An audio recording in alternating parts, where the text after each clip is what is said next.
పూరిలో ఉన్నటువంటి శ్రీక్షేత్రంలో జరిగిన సంఘటన ఇప్పుడు ప్రపంచవ్యాప్తంగా ఉన్న హిందువులలో చర్చనీయాంశమైంది. ఇది మంచి సంకేతమా చెడు సంకేతమా అన్నటువంటిది.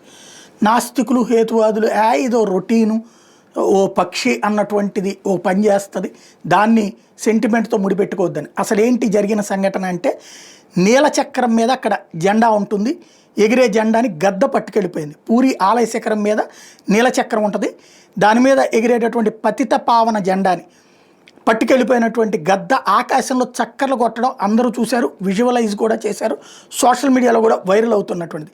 పూరికి వచ్చే భక్తులు ప్రత్యేకంగా జెండాను కూడా దర్శనం చేసుకోవడం అనేటటువంటిది ఆనవాయితీగా వస్తుంది. నిత్యం సాయంత్రం 5 గంటల సమయంలో పూరిలో జెండా మార్చే పద్ధతి ఉంటుంది.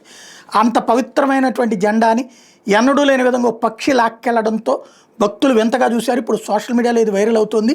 ఇది మంచా చెడో అన్నటువంటి దాని మీదనే చర్చలు జరుగుతున్నాయి.